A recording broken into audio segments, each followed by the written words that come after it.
saya akan menstimulasikan bagaimana cara melakukan room pasif, tapi sebelumnya saya akan menjelaskan terlebih dahulu pengertian dari room itu sendiri.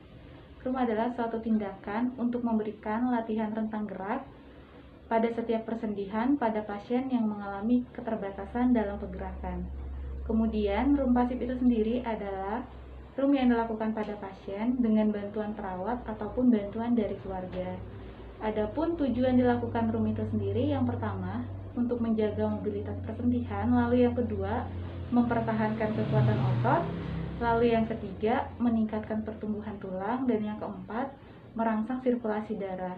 Adapun hal-hal yang harus kita perhatikan saat kita melakukan room, yang pertama, pada saat kita melakukan room, kita harus melakukan secara perlahan dan hati-hati, lalu yang kedua, room dilakukan sebanyak 8 kali dan minimal 2 kali sehari. Lalu yang ketiga, saat kita melakukan room, bagian tubuh yang kita lakukan room adalah bahu, siku, lengan, pergelangan tangan, jari, dan kaki. Sebelum kita melakukan room, kita harus mencuci tangan terlebih dahulu.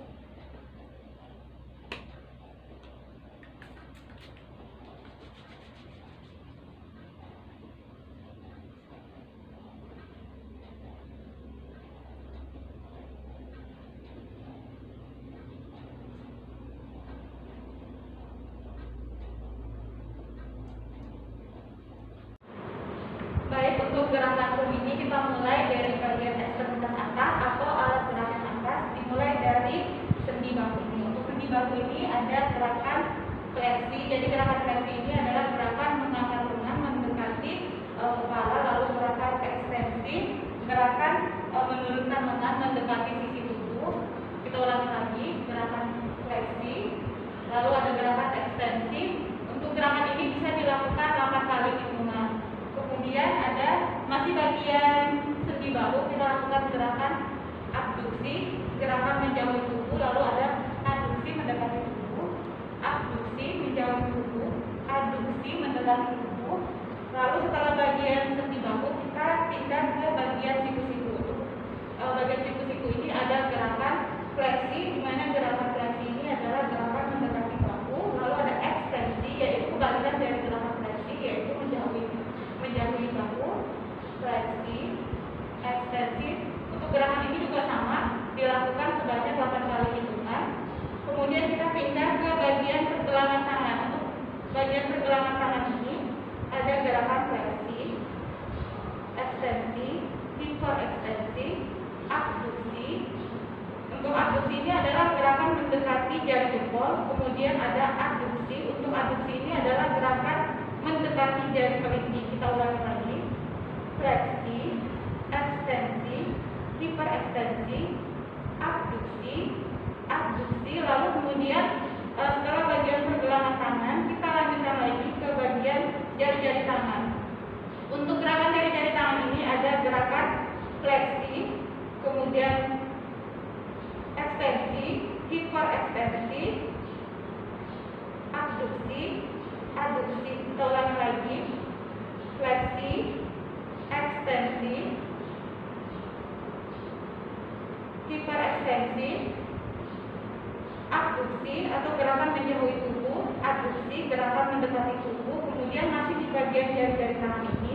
Untuk bagian jari-jari tangan ini kita mulai dari sendi yang paling kecil ini, kita lakukan gerakan fleksi dan gerakan ekstensi. Jadi gerakan fleksi ini gerakan membentangkan, lalu meluruskan. Kemudian setelah dari sendi yang paling kecil, kita lanjutkan sendi yang di bawahnya. Fleksi, gerakan membentangkan, ekstensi, gerakan meluruskan. Ini juga dilakukan sebanyak 8 kali hitungan dan dilakukan pada semua jari. Fleksi, ekstensi, fleksi, ekstensi,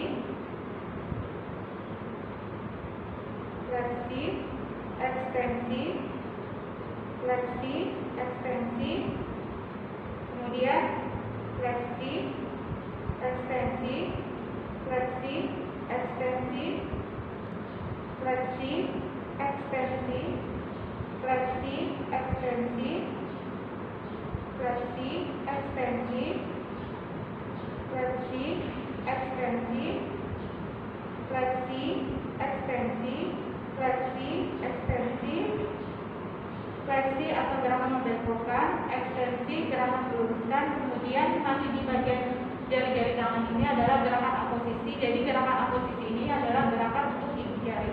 Kita mulai dari jari kelingking. Ini semuanya dilakukan masing-masing 8 kali hitungan. Setelah kita melakukan pada ekstremitas atas atau alat gerak atas, kemudian ini kita lanjutkan pada bagian ekstremitas bawah atau alat gerak bawah.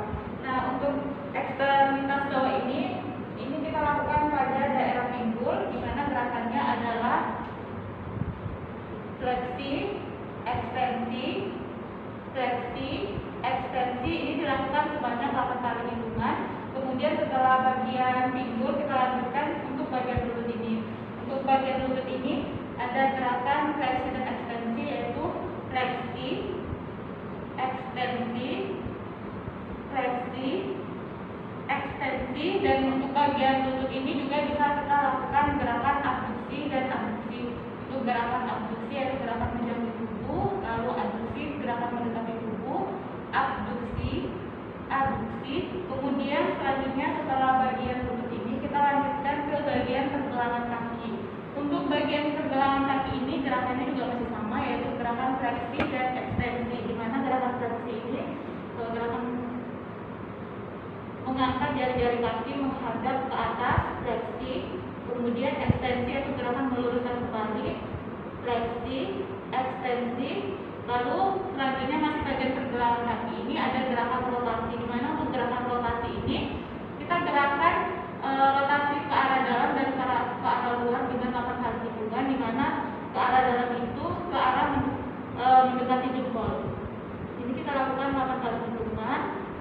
Lalu gerakan keluar itu kebalikannya, yaitu gerakan mendekati jari kelingking. Sama kita lakukan sebanyak 8 kali hitungan. Kemudian setelah bagian pergelangan kaki, kita lanjutkan ke bagian jari-jari kaki ini. Nah, untuk bagian jari-jari kaki ini kita lakukan gerakan fleksi dan ekstensi, di mana gerakan fleksi gerakan membengkokkan, lalu gerakan ekstensi kita meluruskan kembali, dan kita lakukan pada semua jari-jari kaki. Fleksi, ekstensi, fleksi, ekstensi, fleksi, ekstensi, fleksi, ekstensi, fleksi, ekstensi, fleksi, ekstensi. Dan masih bagian jari-jari kaki ini ada gerakan abduksi dan aduksi. Gerakan abduksi gerakan menjauhi tubuh, lalu abduksi mendekati tubuh. Kita lakukan pada semua jari-jari kaki. Abduksi, aduksi mendekati tubuh, abduksi menjauhi tubuh, aduksi mendekati tubuh, abduksi menjauhi tubuh, abduksi mendekati tubuh, abduksi menjauhi tubuh, abduksi mendekati tubuh.